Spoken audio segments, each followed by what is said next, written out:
Going to be a heck of a ride. It's like drinking from a fire hose. Never a dull moment, but yes, you'll hear the stories you won't hear anywhere else, and we appreciate you being here with us for them today. I'm Justin Barclay.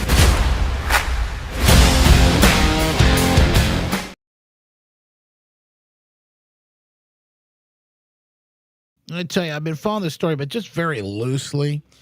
I'm aware of it. I know folks in this audience have really been following it, but nobody has been following this story like our guest today. In fact, we got big breaking news. We're going to talk to her about the Karen Read trial, the verdict that came in. She's been vindicated. What happened during the trial, the truth behind all of this, and big news around East Palestine. An announcement that happened yesterday. Kristen Meghan Kelly was there, boots on the ground for it all in the beginning. And of course, we'll get her reaction to some of that coming up as well in our podcast this weekend. But Kristen, welcome in. Well, thanks for having me. I kind of felt like I've been cheating on you. I've missed the morning show because I've been following the Karen Read trial. That's true. And how dare you? But we kind of forget because you're actually going to help us now by bringing us up to speed. So tell us, who was Karen Read? What happened with her? This story kind of has been a few years in the making. She had a trial, if I remember correctly, in the beginning, and this was kind of a retrial, wasn't it? Yeah, so Karen Read was a woman. She's 45 years old, and she was dating a police officer, John O'Keefe. They had met, 15 years prior, rekindled the relationship. And she was a financial analyst and an adjunct professor, never had any trouble with the law. And there was an original trial. And I don't know if you want me to kind of condense the background of how this happened.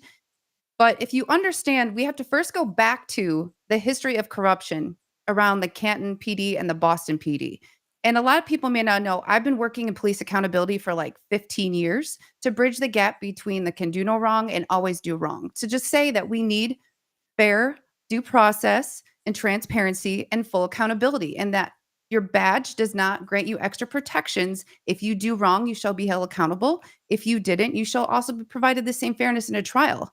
But what happened with this situation is, if anyone's familiar with the case that will be coming up, the Sandra Birchmore case was a story of a woman, 13 years old, was groomed by the officer doing the junior officer training program. I will spare the details due to where this is airing, but it became a sexual relationship in her early 20s. I think she was 22 or 23. They deemed her death, she was found dead in her apartment, a suicide. However,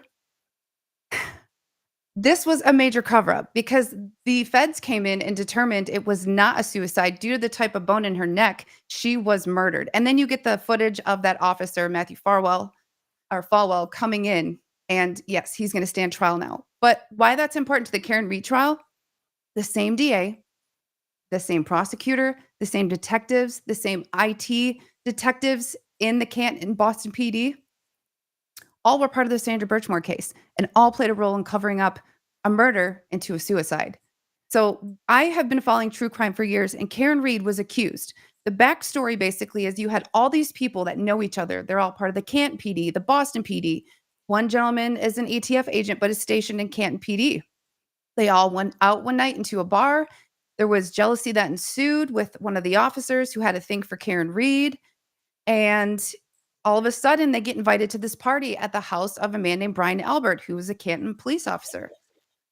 Well, long story short, she's not sure if she's fully invited. John O'Keefe, according to Karen, goes inside of the home, and she's waiting, thinking she's waiting for the okay of like, I can come in, never gets a text. She calls him, doesn't answer. She's waiting. She's really upset at this point. And she decides she also has a medical issue where when she's got to go to the restroom, she's got to go to the restroom. She has Crohn's and a couple other issues. So she was having those flare-ups of her medical issues, and she said, I'm going home. I don't feel well. Well, she went home, and when she woke up around 4:30 in the morning, she realized John O'Keefe was still not home. And what's important is he had adopted his sister's kids because his sister and her husband were also lost their lives, one to cancer and one to a medical issue. So he was raising their children. So it was weird for him to not come home to these children. So she gets out and she goes to drive around with some friends that she called to look for him. And they find him on the lawn in front of a police officer, Brian Albert's home at 34 Fairview. And the Commonwealth's basically narrative is that Karen Reed got mad, decided to drive forward and go in reverse in the middle of a blizzard at 24 miles an hour and hit him. What brought my eyes to this attention was a journalist named Turtle Boy. His name's Aidan Carney, was covering this. And when you saw the wounds to John O'Keefe, he had a huge laceration on the back of his head, but on his right arm, he had what was very obviously animal scratches and bites. So that's when I started following this trial. And I'll stop with taking over here, but I just want to give you the background of what happened. But this trial was so incredibly biased and fraudulent. This is why I was promoting more people to pay attention to this case, because as the jury decided, she was free. And this cover up, I think the FBI might come back in and investigate this. That's fascinating. What do you think? Yeah, because if she is free, then like the real answer is out there. You mentioned animal wounds. Was he murdered? Was there another? What's your thought about what happened to him? Like, was there some other, possibility of some sort of animal attack or something else that took place here? I mean, what do you think it was? Well, what I'll share is facts from the defense's case in chief. This is not my opinion. The facts were the homeowners had a dog named Chloe, a German Shepherd, who was known to attack people she didn't know. She was very violent, had a violent history. So they did have a dog named Chloe. What went wrong here is that if you find a police officer or any private citizen on the front lawn of somebody's house, Justin, would you knock on their door? Would you maybe go in there and see if like there's a bigger crime and there's other people deceased in the home? Don't you think that's something plausible? Because that was not done. The lead investigator, his name is Trooper Michael Proctor, never went into the home, never interviewed the homeowners till some time later. And via private text messages with his friends, he told them because he's a police officer, basically, he's not a suspect. Even though Brian Albert, the homeowner, had a history around town of getting intoxicated and punching people in the bar. In fact, I met people on my cruise over spring break. I heard their Boston accent and immediately had to ask them. And they were like, yes, actually, Brian Albert assaulted my cousin and punched him in a bar. So the facts of this case were the injury to John O'Keefe's head was a loss of 3 liters of blood. Yet a week and a half later in the snow, they found drops of blood using a leaf blower. And guess how they collected that blood? In red Solo cups, and then put it in what's called a shop and go bag, like a little paper bag from Meijer. The chain of custody was broken. The clothing of John O'Keefe sat in the back of Trooper Proctor's car for months. The whole theory of the Commonwealth was so comical that the death of John O'Keefe is not funny, but you cannot make this up. It was the biggest circus. And one thing that is, I think, the huge smoking gun, people have asked me, what was your original reasonable doubt? Well, I could give you a million, but the number one thing is the homeowner, Brian Albert, and that ATF agent that had a crush on Karen Reed and was jealous of John, Brian Higgins, the both of them were tipped off that their phones were going to be seized. Brian Albert went and traded his in. Higgins, the ATF agent, took his SIM card and his phone, broke them, put them in 2 different trash bags, and dumped them on a military base. Nothing to see here? Wow, this is just incredible. So no wonder it's been such a massive case, drawing people into it like you. It's just so much mystery, but obvious that where there's smoke, there's fire. There's something that's going on here, something that you can't explain. Yeah, and what was really shocking is I want to tell you the first trial, a lot of people that don't know, so much more came out in the first trial. The case in chief of the defense was that she was framed, and there was so much evidence. And so much stuff came out this trial that I wish could have been about the first trial, because you see that Brian Higgins actually go, basically, I'm going to save you the long thing, but there's evidence that John died in that house, and they put his phone in a Faraday bag, which blocks signal, because of the data that they pulled from the phone showed him going up 3 flights of stairs in the home and then stops. Nothing happened. And then when they found his phone, all these messages came in. 57 phone calls from Karen Reed. If she killed him, why would she be calling him, yelling at him, saying, are you cheating on me? Why aren't you answering? But there's so much reasonable doubt, but it's not even reasonable doubt. How they used a defense angle of the investigation was flawed and no one else was a suspect. And it's because, again, they were protected because they cover up for thy brother in Massachusetts. It's very corrupt. But let me talk about the last trial real quick, is that the jury was hung, but they weren't hung so much on did she kill him. Jurors came forward. This verdict form was so confusing to where the jury did not understand what they were doing. They all agreed it was not murder. She didn't intentionally murder him. They all agreed on that. Hmm. But they were hung on the like manslaughter. Did she do it involuntarily? Like, did she accidentally hit him? She didn't know. There was like 3 jurors that thought that was possible. The rest were not guilty. So it was a hung jury, but the jury was never polled. Most of the time they will ask, and there's precedence in this, well, were you agreeing on these upper charges? So she should never have been retried for the second degree and the manslaughter. But she did admit in a documentary that she did, drink and probably shouldn't have drove. But friends nearby her said they couldn't even tell if she was buzzed. So she did get found guilty on operating under the influence, but she was not found guilty. And every medical examiner, even on the Commonwealth side, could not say he was hit by a car. That's pretty bad that the Commonwealth's medical examiner actually was a better witness for the defense. And the last thing I want to say of the most red flag was there was a police officer, Kelly Dever, was the most rude, unprofessional expert or witness I've ever seen in a trial. She changed her story. She told the FBI that she had seen this trooper and another trooper at a wildly uncomfortable long time in the Sally Port when they had possession of Karen Reed's taillight. Why is that important? Because earlier when her vehicle was towed from her parents' house, that officer testified, upheld his oath, and said that taillight was barely cracked when it got towed. Yet somehow it was shattered into 47 pieces. So you connect the dots. Trooper Proctor looks like he bashed the taillight and then planted it because they found 47 pieces of taillight 2 weeks later. Yeah, I wanted to ask you about that because, one of the things that you mentioned about this case is like how much the online sleuthing sort of played a role in this, where people were online digging into this story and looking at things online, what they found. And I remember specifically seeing things about that taillight. Was there video that was discovered by some of the folks online that noticed that the taillight was intact at one point, and then later on that sort of played out into this and did the defense through that online sleuthing, were they able to use some of that in the trial? Yeah, actually, Karen Reed's attorneys this time were pro bono, and they had several interns that were doing their work for free, and there was people that were like IT sleuths on the internet, people were reviewing data, and they found that there's a scene where she's pulling out later, and they studied that actual Lexus. And that Lexus, you have to break a certain internal component of the taillight for the light not to work. And if you look at the footage, it's if the red casing was missing, the brake lights wouldn't have been red on both sides. And the defense stuff's coming out now that the trial's over. Yes, they were combing TikTok and X, finding data that they used in their arguments on direct and cross. But these experts, they were called the crash daddies because they were quite handsome men from ARCA. They're accident reconstructionists that work for the government as a client, the military. They absolutely ruled out that John O'Keefe absolutely was not hit by a vehicle, and his injuries were not consistent, and he would have had a broken arm. The level of corruption, there's a huge film going to be made about this. It's already in the works.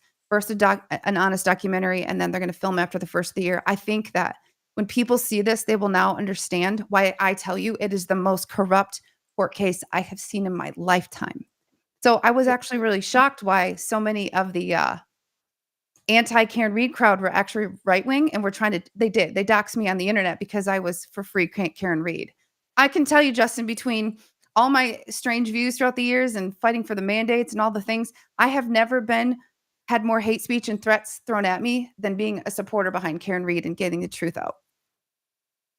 Well, why do you think that is? I think that there's a blind allegiance to police, and that sometimes people, again, remove your emotions. I'm not anti-police, but if you think they can do no wrong, there's a problem there. Sandra Birchmore case, again, same police department.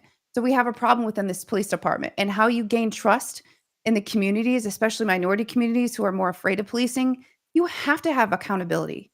And at a minimum, there should have been an investigation, and all the people involved were not interviewed separately or were interviewed together.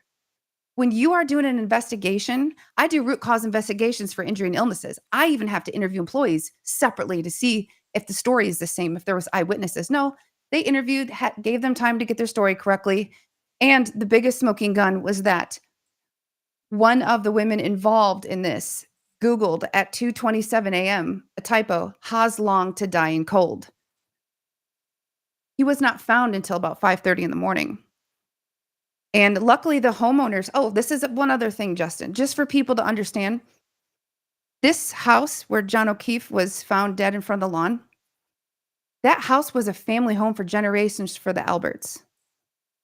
They replaced the flooring in the basement and they sold the home for $50,000 under asking. But the homeowners that bought it didn't have this death disclosed to them. And they are super Karen Reed supporters. So let private investigators come into the home and take pictures.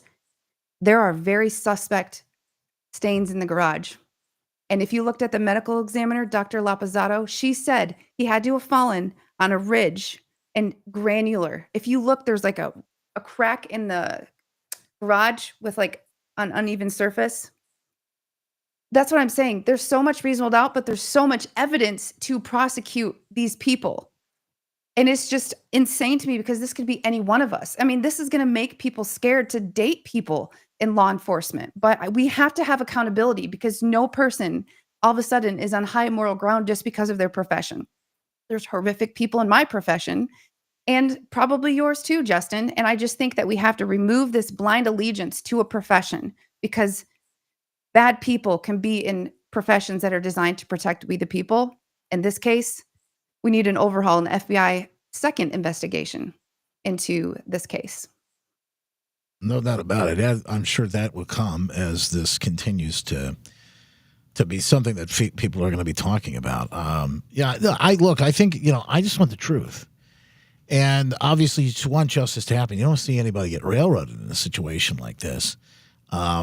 And I can see why the thing was so popular. Again, it's just one of those things. And you and I talked. I saw you talking about it so much, and then it just wasn't something that I've been able to really put my focus on because of everything else in the world that's happening. I know, World War III, a framed civilian. But I also understand maybe the pull to focus on this because then maybe you're not thinking about World War III, which is also kind of understandable on both sides. So let's talk about this. She's acquitted. She's vindicated, right? She only gets this charge, 1 year probation, driving under the influence, essentially. One juror later said major gaps in the investigation left reasonable doubt. They believed her to be innocent. Now, the aftermath, as you mentioned, Proctor resigned from Massachusetts State Police. Oh, he was fired. So he's fired. Reforms there. O'Keefe family filed a wrongful death civil suit against Reed and two bars, a civil case now moving forward. But is she going to have to do anything to clear her name there? Her attorneys, now that the gag order is released, have talked about strategy. I think that those lawsuits fall flat on their face because she got him safely to the location, whether she had a couple drinks or not. By the way, that night, all the police officers were drinking and driving, not making it okay, but the selective enforcement, that's my problem. Mm-hmm. By the way, some of the officers on the case, Justin, have been caught drinking on the job in their cruisers. Wow. So the thing with Karen is this was her biggest hurdle. She has an amazing group of supporters. She'll be okay in these cases. And her OUI charge, that's the DUI in Massachusetts, will be removed as long as she doesn't get in trouble for a year and she completes alcohol education classes. But one thing I just want to say, Justin, that is important to me is for people to understand that, again, the lead investigator was fired for incompetence and texting his friends, calling her the C word, making fun of her medical condition, saying that she had a leaky rear, but used a different euphemism. Very unprofessional, and said, we're going to pin it on the girl. But to our people on the right, I know you probably see Thomas Massey calls us out. There are paid posts. People with large accounts are asked to make posts. Mm-hmm. Ton of the people on the right had nothing to do with following the Karen Reed trial. Yet when the verdict came out, I saw a lot of big accounts that said Karen Reed found not guilty for the murder of John O'Keefe, her officer boyfriend, although she had admitted I hit him. All these things that were twisted. That tells me you didn't watch the trial. You got paid to make this post. And how dare you? Because when you hear people see that and you see that rhetoric, she didn't say I hit him. When they found him, she's like, "What happened? Did I hit him?" Like, kind of like when something happens in your home and you're like, "How did this happen?" You go, "Did I like I had a broken sprinkler head." I'm like, "Did I run it over?" So she didn't admit it, but seeing these influencers twist the narrative for paid posts, I mean, this is someone's reputation, and I think that she's going to turn to the legal profession. And she did more work on her case than some of her attorneys, and they were the first to admit that. She's highly intelligent, and she's a strong woman. And people, I just want to end with this on this topic, Justin, is that people keep saying, those of us that support Karen Reed, or like one of my best friends, Rachel Atwood, made a funny crime scene mocking how the investigation happened on my birthday to be funny. And it wasn't mocking John, it's mocking the circus, the actual laughable investigation. That's no disrespect on John. The people that want to free Karen Reed and get the FBI, because they already did an investigation, hired their own experts to tell the Commonwealth he didn't get hit. I don't know if I had explained that. This is about now, we've got her done. She didn't do it. Now look at the evidence you ignored, plus the amount of stuff that was excluded from this trial, I think would make you go, what is this, Fannie Willis? Because when the jurors start to go back online and look now, I think they're going to freak out when they saw what wasn't allowed in. It was so biased and insane. And by the way, in this case, there was no more obvious bias to the Commonwealth. In one direct, there was 49 objections, and they were all sided with the Commonwealth when the defense was on direct, meaning the judge clearly would not let the defense speak in a manner that is very normal for leading a witness when you're on direct or cross. Like, it's just, I know a lot about court. I'm an expert witness, so I know how to handle myself. And it's just, I really wish that people would go back and even watch daily summaries of the daily court case. I think your jaw would drop and you'd be asking yourself, why wasn't this talked about more? It's going to be something I think a lot of people are going to be talking about. I'm sure, the Dateline episode, the Netflix special, the movie that they're going to do, because this is such a massive story. Again, and as much as you mentioned, there's still a bit of a whodunit about what actually happened. And I know there's lots of theories out there about that. And I'm sure that's going to play a role into it as well. Speaking of theories, lots of questions still yet about what happened in East Palestine, and these three want answers. You were there on the ground as this all was unfolding, doing research to find out and to help the folks in East Palestine. We're finally getting now, a couple of years later, efforts and the answers here to help get more of those questions answered. Hey guys, Vice President J.D. Vance here, and I want to take you back to something that happened early on when I was a United States Senator. There was a terrible train crash, and then there was a controlled burn of toxic chemicals that went into the atmosphere in East Palestine, Ohio, a little town in the northeastern corner of the state of Ohio. What happened then is that people got very worried, and I've been to East Palestine a number of times, and they're very worried about what are the long-term impacts of these chemicals in the water, in the air. What effect does it have on their kids and grandkids after 5 years, 10 years, 15 years of exposure? And the crazy thing is, number one, we didn't have a good answer to that question. Science had never actually tried to understand what the long-term exposure of these trace chemicals would do to people. And the second crazy thing is that as much as I tried as a United States Senator to work with the Biden administration, they refused to do anything to actually study the effects of these long-term exposures on the people of East Palestine. Well, now we have a new president and a great new Secretary of Health and Human Services, and he's got an incredible announcement. We're finally going to study the effects on these chemicals and finally get to the bottom of what effect this terrible train crash and the ensuing consequences had on the people of East Palestine. So let's talk about this, Kristen. When you were there, I remember hearing the story, and we sort of helped ring the alarm on this, but you guys were finding some really horrifying things out about what the truth was on the ground versus what we were being told during that train derailment, the chemicals, the things that are still, I think, causing problems for folks there. What do you make of this? I'm clearly, you've got to be excited, but also it's been a long time coming for these people. Yeah, I don't even know where to begin because I was on the ground with Tammy Clark right after this went off. In fact, that day that they did the controlled burn, it was an uncontrolled controlled burn. I immediately hopped on email chain with all of the people in my profession with ethics that also stood up during the mandates. And we were talking about it. I was like, something's wrong. No sooner did that happen. I was going out of state to Arizona. I immediately, when I came back, Tammy and I drove down there, and we knew the chemicals that were there. That whole place should have still been evacuated. I mean, how we felt just walking into McDonald's to use the restroom, and I can no longer wear respiratory protection because of medical issues. So I knew what I was getting into, but we had chemical goggles. And like I said, originally with We the Patriots USA, we had a lawsuit suing the state Fed and EPA, Governor DeWine, and the local health department, because what I said in a 39-page declaration was, Justin, what they were doing was creating a greater harm with aerating the water, and they were purposely using the improper sampling equipment. There's something called passive and active sampling. You have to have the right media to sample everything they were doing. It was like so egregious that I knew it was intentional. And behind the scenes, you had Nick Sorter. That's when I first became friends with him and connected with him. I was giving him advice on what PPE to wear. And then I merged with a gentleman named Scott Smith, who has done more sampling on the ground than anyone else. And then Stephen Petty, my IH colleague, many people know from his work in the mask mandates.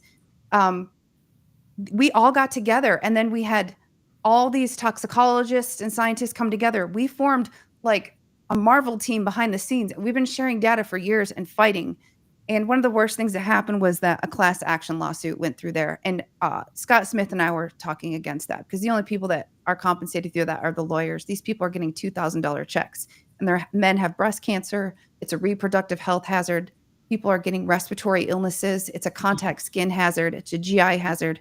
From day one, I knew something was wrong. And when the sampling data came back, I said this should be an EPA Superfund site. So while you may not see me post about it regularly, myself and several other people have done a lot of work. But I have to say, nobody has done more work than Scott Smith, and secondary to him is Stephen Petty. So I guarantee you we will all have some sort of involvement in sharing the data, because we've done more sampling and gathered more data, more health surveillance data than anyone in the government. Yeah.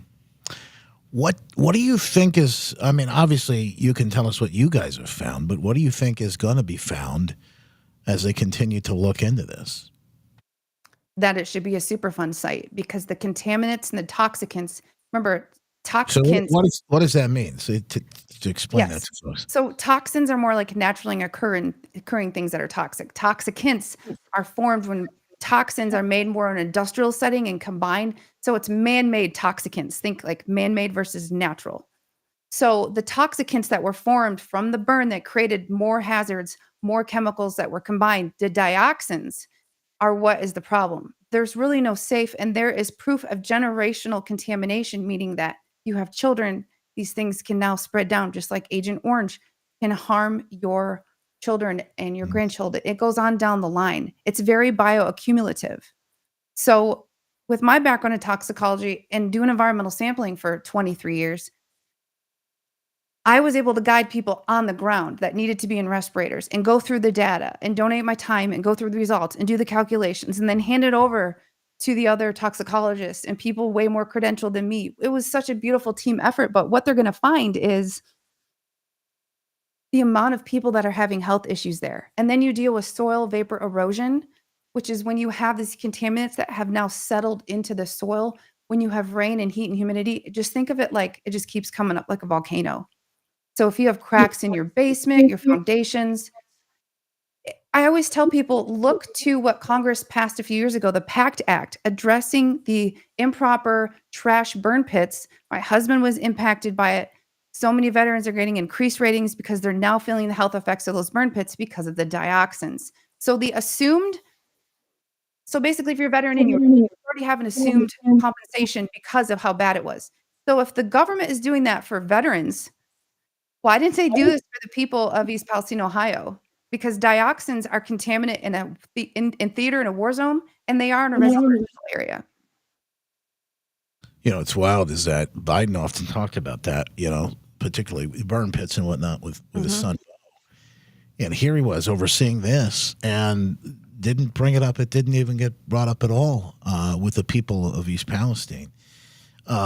So in the end here, it is good news that we're going to get some answers. But a lot of these answers, I don't know that we're going to like. when they come out, but the people deserve those answers. What should happen? Should some of these folks, and I don't know, maybe you can't say some of this, but should some of these folks go to jail that were responsible for this? Justin, have you met me? Do you see these cactuses behind me? Of course, I'm going to say what I think. Yes, they should go to jail. And I also think some of the contractors that created a greater harm, aerating in the water and using absolutely improper sampling equipment.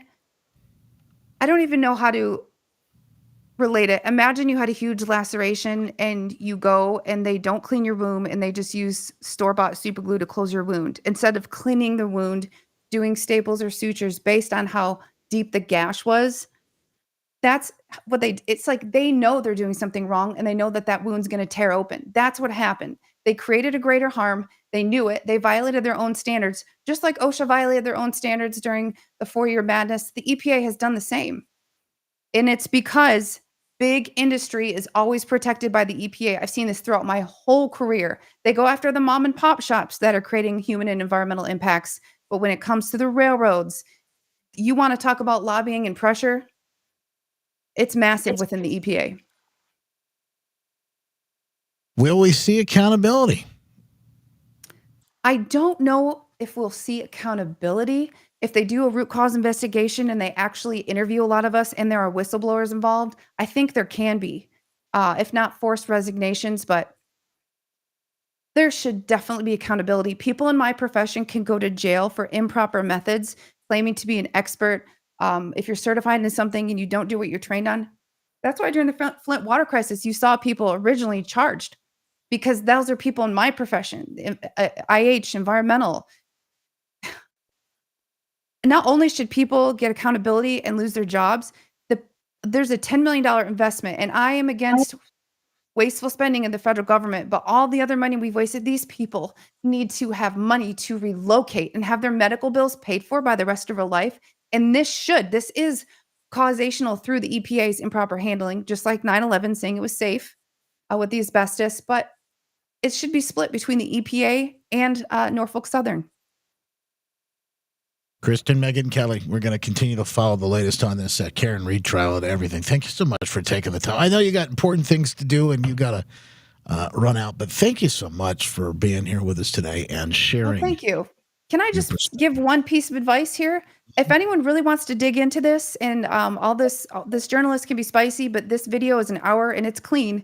If you go on YouTube and you search Turtle Boy, that's his nickname, Turtle Boy Framed 2. Turtle Boy Framed 2 is an hour-long summary of the last case and what we were getting into, and it's really going to open your eyes and you're going to understand why people like me who fight for truth are so passionate about this. So yeah, Turtle Boy Framed 2 on YouTube. Go watch it. You got it. Kristen, thanks so much for being here. Really appreciate you. Thanks for giving me a voice on this issue, Justin. Thanks. Absolutely. Anytime. Thank you, folks. Back with more. I got good news and bad news. The good news is it's a deal and a steal for you. The bad news is I missed out. Well, I just bought a bunch of bedding. I just bought a bunch of new pillows and sheets and things from Mike Lindell at My Pillow, and I didn't get this good of a deal. For a limited time, Mike is selling his pillows, the classic, $14.88. That's it. The My Pillow, the thing that started it all, just $14.88. He had one of these big box stores that canceled on him. You know how they do. Well, this is actually your win. It's a win for everyone. A win for Mike because he can unload the pillows at a great price. It's a win for you because you get a good deal, and you can help support this program at the same time. Get your pillows for $14.88 when you go to mypillow.com/Justin. Use code Justin at checkout. That's mypillow.com/Justin. And while you're there, shop for all kinds of great things. I love the towels. The best towels I've ever used in my entire life because Mike's got all kinds of great goodies at mypillow.com/Justin. Do it today. Thank you for being here today. Don't forget to share. Follow me everywhere at Mr. Justin Barkley on all the platforms. At justinbarkley.com, you get my good newsletter. We can stay in touch no matter what happens with big tech and social media. And let's continue to get these stories out so that people can hear the truth. Why does that matter? Well, when you hear the truth, and you can make the best decision for you and your families, and that's important. And no matter what happens, folks, my peace, my hope, doesn't come from my circumstances. It certainly doesn't come from the people that are in the White House or in Washington, D.C. My peace, my hope, my joy is from someplace altogether much bigger. Keep your eyes focused on him. God is still on the throne. God bless.